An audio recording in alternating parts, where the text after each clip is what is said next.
이사야 34장 1절부터 6절까지의 말씀입니다. 열국이여 너희는 나와 들을지어다. 민족들이여 귀를 기울일지어다. 땅과 땅에 충만한 것, 세계와 세계에서 나는 모든 것이여 들을지어다. 대저 여호와께서 만국을 향하여 진노하시며 그들의 만군을 향하여 분내사 그들을 진멸하시며 살육해 하셨은즉 그 살육 당한 자는 내어 던진 바 되며 그 사체의 악취가 솟아오르고 그 피에 산들이 녹을 것이며 하늘의 만상이 사라지고 하늘들이 두루마리같이 말리되 그 만상의 쇠자나무 포도나무 잎이 마름 같고 무화과나무 잎이 마름 같으리라. 여호와의 칼이 하늘에서 족하게 마셨은즉 보라 이것이 에돔 위에 내리며 멸망으로 정한 백성 위에 내려서 그를 심판할 것이라.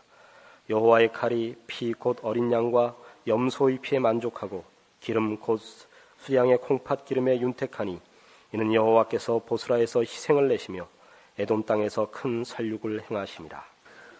오늘 이사야 34장에서는 하나님께서 열국을 심판하시며 만국을 심판하시는 그 심판의 약속, 경고 또는 그 진노가 잘 표현되고 있습니다. 하나님께서 결국 역사를 심판하시고 세상을 심판하신다 하는 것은 우리 예수 믿는 사람들에게는 아주 익숙한 우리 기독교 신앙의 중요한 내용 중에 하나입니다. 마지막에 이 세상 나라가 심판을 받고 멸망되고 영원한 하늘나라에서 우리 성도들이 주님과 함께 영원히 산다 하는 종말관을 우리는 우리 기독교 신앙의 중요한 내용으로 갖고 있습니다.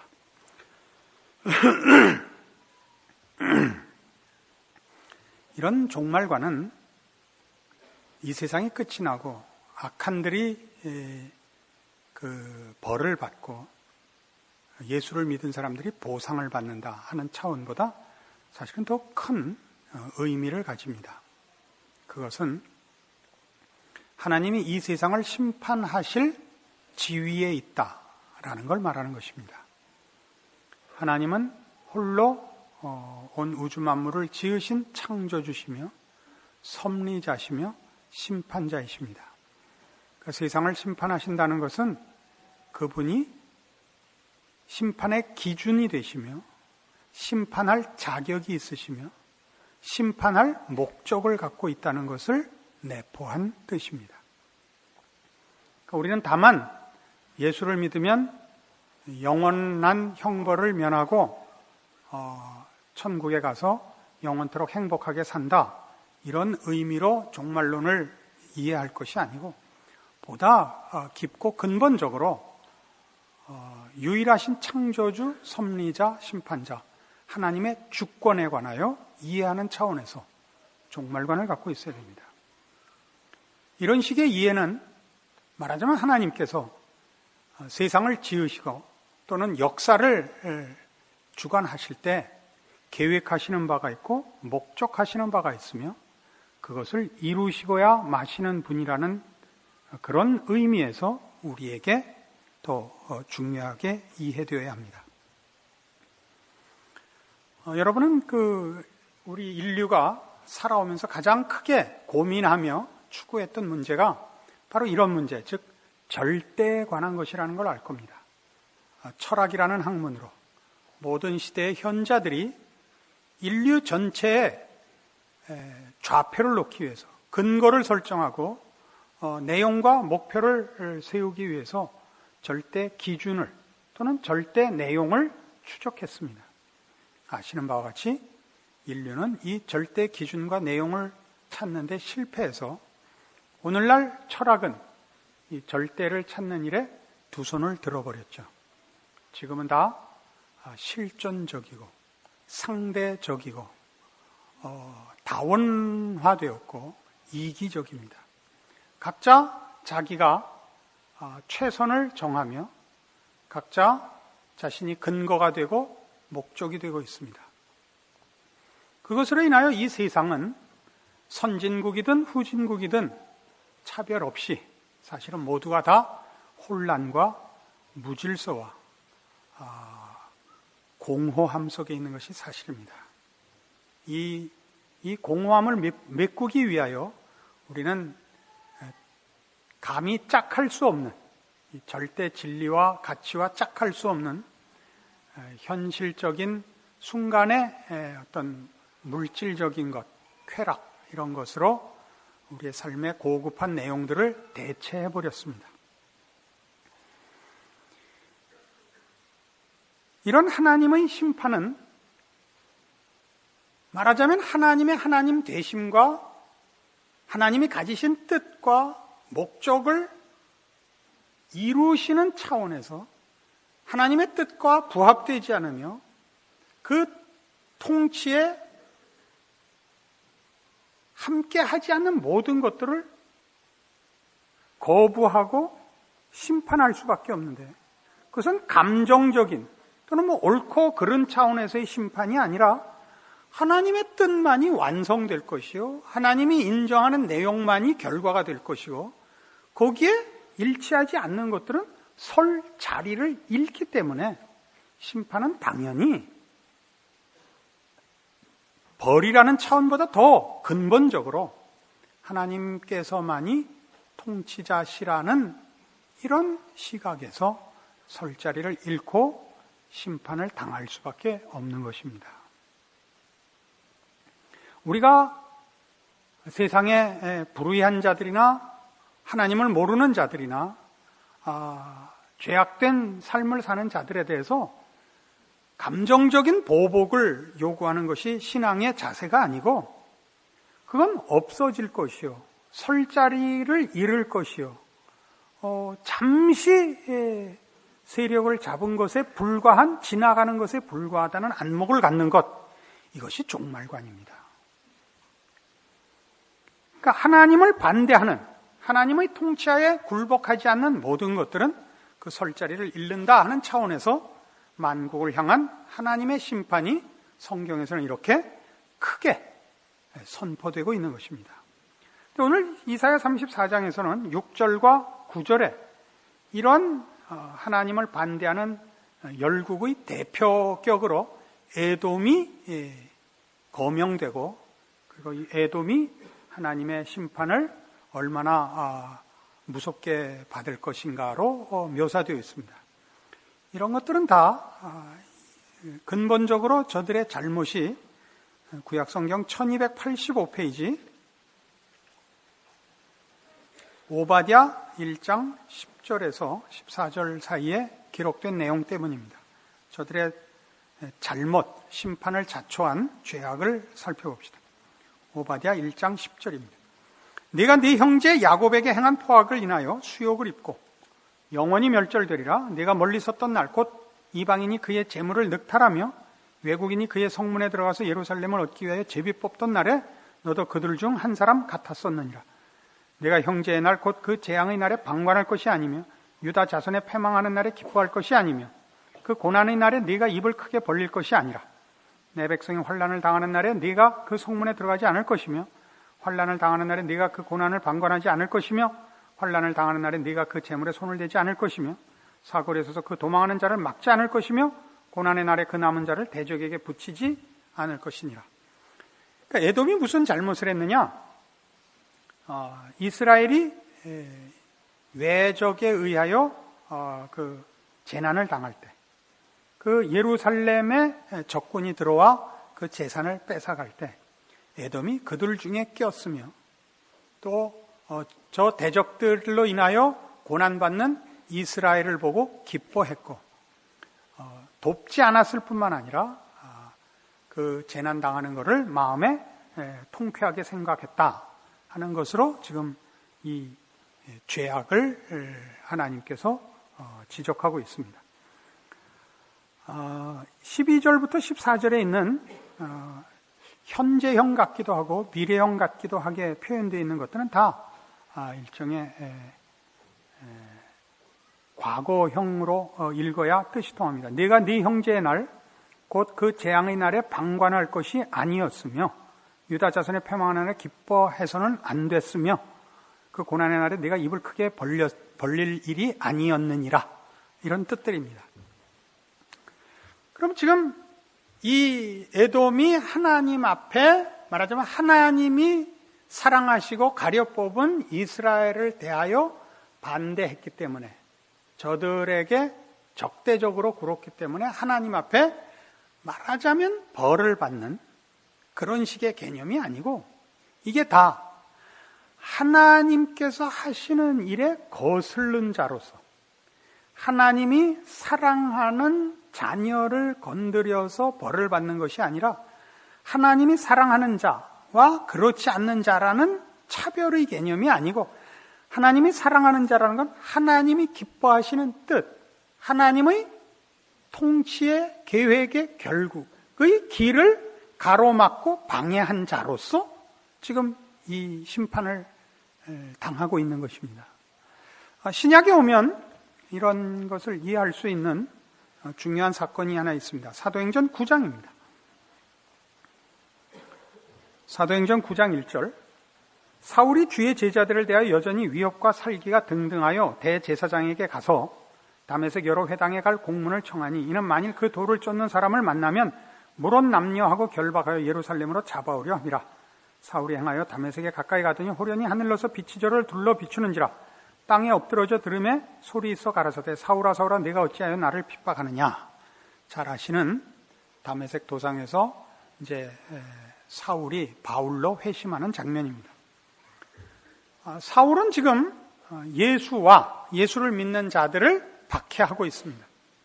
그들을 잡아 죽였고 또 그렇게 하려고 다메섹으로 가는 중에 예수님을 만납니다. 예수님이 사랑하는 그의 성도들을 왜 핍박하느냐라고 묻지 않고 네가 왜 나를 핍박하느냐라고 사울을 꾸짖습니다. 이해하시겠습니까? 그러니까 심판이 아까 얘기한 것 같이 심판이 하나님의 뜻을 거스린 자가 하나님의 감정적인 벌을 받는 것이 아니라 하나님의 뜻과 목적에서 벗어나 있기 때문에 궁극적으로 설 자리를 잃는 것과 같이 그게 결국 심판일 수밖에 없듯이 구원이라는 것도 여러 사람 중에 누구를 편애하고 누구에게 더 하나님이 각별한 심정을 가져서 준 혜택이기보다 하나님의 통치와 하나님의 나라의 완성에 있어서 하나님이 불러들인 그의 백성들이거든요. 그러니까 구원이라는 것은 누구를 향한 긍휼과 자비 이전에 하나님이 가지시는 자비롭고 은혜롭고 노하기를 더디하고 인자가 많은 하나님의 하나님 되심의 필연적인 어떤 결과들이거든요. 그러니까 우리는 구원을 논할 때도 지금 심판을 얘기할 때 하나님 눈 밖에 나서 맞는 것 같이 구원을 얘기할 때도 하나님 눈에 들어서 구원을 받은 것 같이 이렇게 하나님의 통치와 주권이라는 큰 시각에서보다 실존적, 개인적 체험과 개인적 이해관계로서밖에 이해를 못하고 있단 말입니다. 이건 굉장히 중요한 문제가 돼요. 우리가 얻은 바 구원이 하나님의 하나님 되심, 하나님의 은혜와 자비의 통치의 결과라는 것을 알아야지 우리가 하나님 앞에 어떤 개인적인 어떤 뭐라 그래야 돼요? 개인적인 사랑을 받거나 행운을 얻거나 이런 차원에서 구원이 이루어지지 않았다는 걸 확인해야 됩니다. 그러니까 구원이라는 것이 하나님의 통치와 나라의 완성에 하나님의 한 내용이며 그 나라의 복이며 해서 필연적으로 나타나는 것이고 심판이라는 것도 하나님의 이 은혜와 구원과 의와 거룩에서 벗어난 자들이 설 자리를 잇는 것으로서 이해되는 이 큰 시각이 우리에게 필요합니다. 자, 조금 더 찾아봅시다. 에베소서 1장 이렇게 가죠.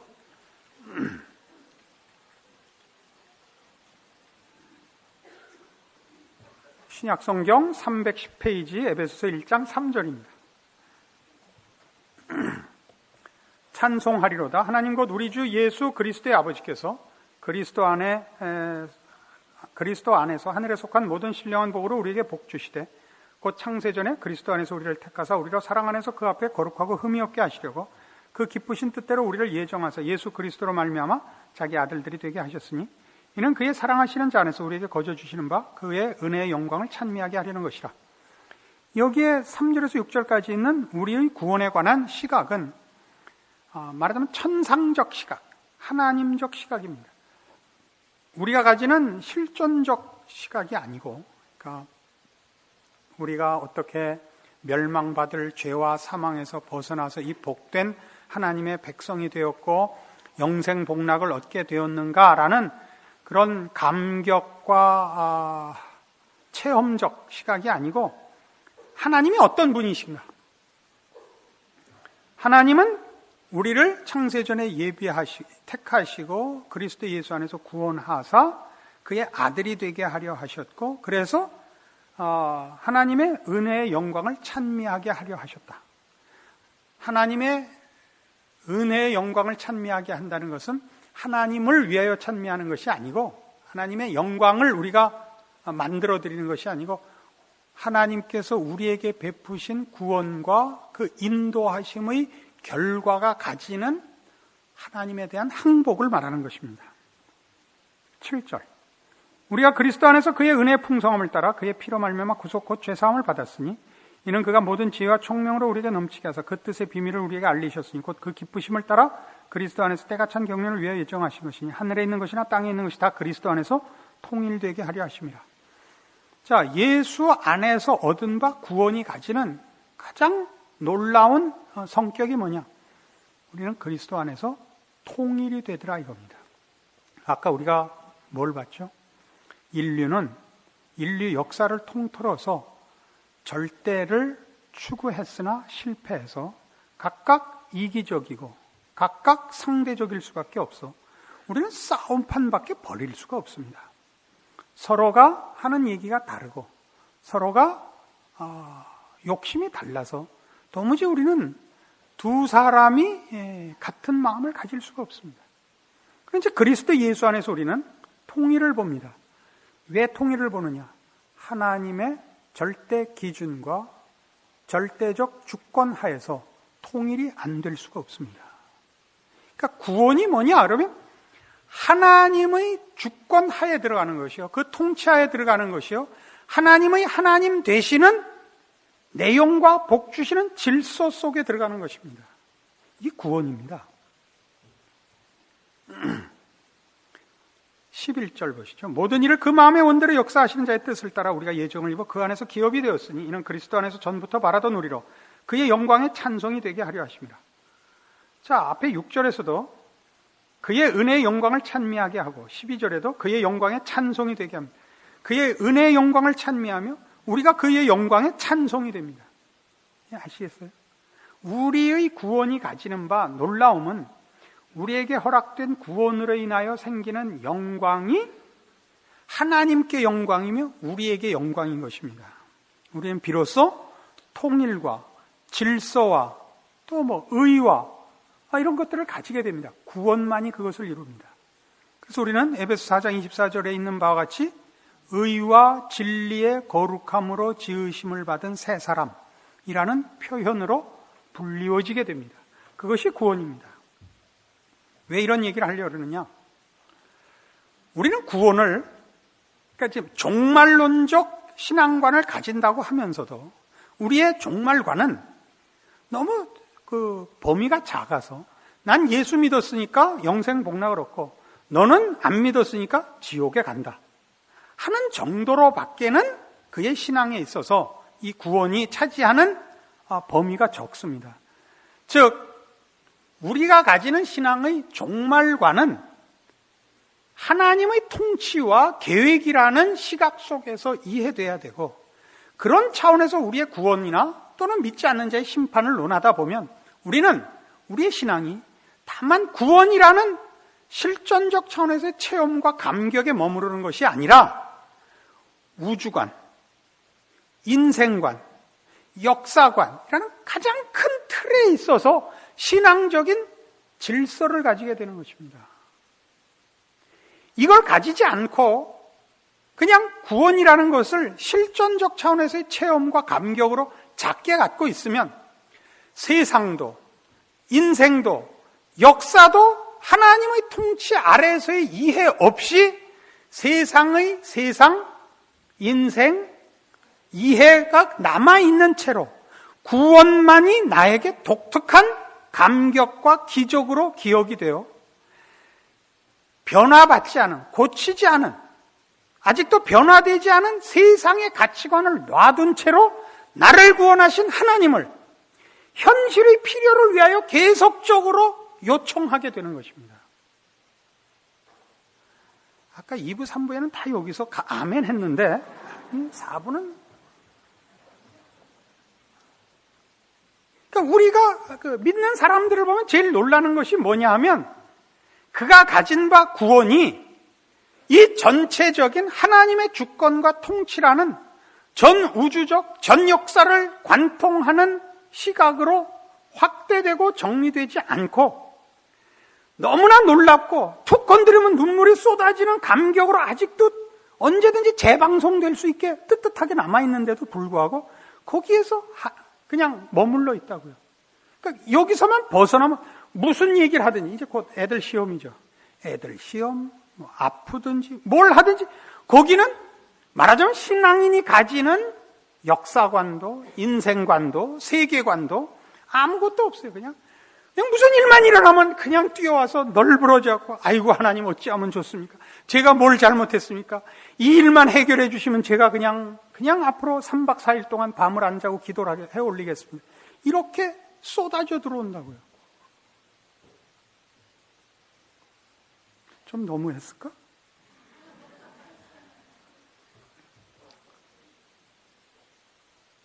저는 뭐 아주 가까운 사이는 아니지만 하여튼 이렇게 알고 좀 지내는 미국 친구가 하나 있습니다.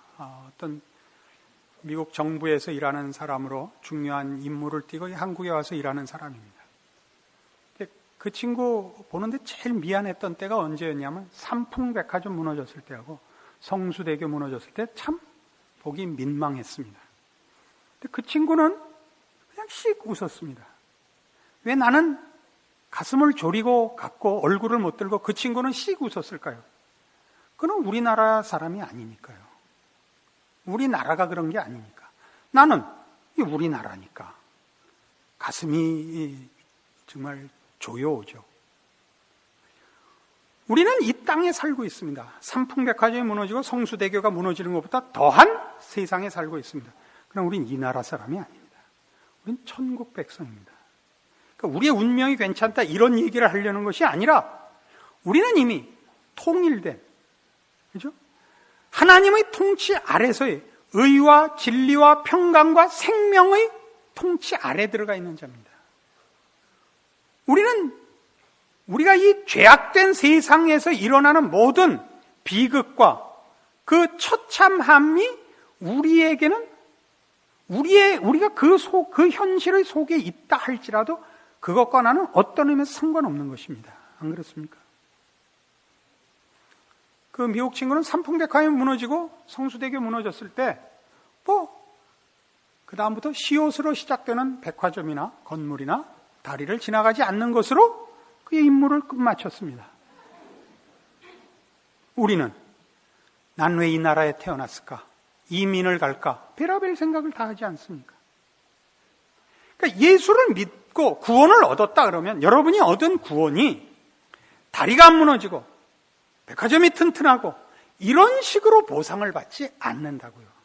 그러나 우리는 끊임없이 내가 예수를 믿고 하나님의 백성이니까 혹 이 세상이 엉터리였을지라도 내가 가면 내가 있는 곳의 환경만은 그 순간만이라도 천국의 은총을 입는 것으로 바뀌어지기를 바란다고요. 그러니까 모두가 이 세상을 하나님의 백성으로 살면서 가져야 하는 이 이중적인 그 다른 비교와 이해와 책임을 이해하지 못하는 것이죠. 그러니까 우리는 끊임없이 이 기도를 하죠. 우리나라를 맡은 대통령이 하나님을 두려워하고 진정으로 백성을 사랑하는 믿음 있는 통치자가 되게 해 주십시오. 그건 당연히 해야 되는 기도입니다. 우리는 우리가 속한 나라와 시대와 지도자들을 위해서 기도할 책임이 있습니다. 그러나 그것이 짐을 떠넘기는 것이어서는 안 됩니다. 지금 우리는 국론이 둘로 나뉘어서 대통령이 잘한다 못한다 아우성입니다. 대통령이 잘하면 좋죠. 못하면 손해죠. 그건 사실입니다. 그러나 대통령 혼자 책임을 지고 있는 것은 아닙니다. 지도자가 훌륭해야 한 나라가 편하고 또 이익을 보는 것 물론 불문가지죠. 그러나 이렇게 떠넘기는 식으로 특별히 예수 믿는 사람들이 그렇게 기도한 것으로 이걸 떠넘길 수는 없습니다. 왜냐하면 그렇게 기도해서 그 환경과 조건이 개선되지 않으면 여러분 책임이 아니라 그럴 것이잖아요. 그렇지 않게 되어 있습니다. 우리는 하나님께 속한 자로 하나님 나라의 통치 속에 있고 그럼에도 불구하고 이 세상과 현실을 살 때는 순교를 각오하고 살도록 되어 있지 면제되어 있지 않습니다. 그럼 우리의 보상은 뭐죠? 이 영원한 질서와 계획과 목적에 속해 있는 것이죠. 그게 보상입니다. 우리가 세상을 불쌍히 여기도록 되어 있지 세상이 우리를 봐주도록 되어 있지 않습니다. 우리가 순교를 당하지만 아버지여 저들을 사하소서 저들이 자기가 하는 일을 알지 못하나이다. 이게 우리의 삶의 자세지요. 하나님 아버지 저 쌍놈 새끼들을 다 돼지게 해주십시오는 아니라고요. 우리가 할 기도가. 알아들어요? 못 알아들어요. 그러니까 예수를 믿는다 그러면 이미 예수를 믿고 구원을 얻은 것으로 덧붙일 것이 없는 복과 특권과 운명과 질서와 통치 속에 들어와 있는데 이 문제에 대한 감사나 누림은 없고 끝없이 뭘 하자는 거예요. 나 가만히 있어도 되게 해달라는 요청만 믿음이라는 이름으로 기도한단 말이죠. 그러지 마시라고요. 여러분은 이미 천국의 모든 특권들을 누리고 있습니다. 예수님께서 이 땅에 오셔서 생애 동안에 많은 병자를 고치시고 귀신을 쫓아내시고 죽은 자를 살려내셨습니다. 그 의미가 뭐냐?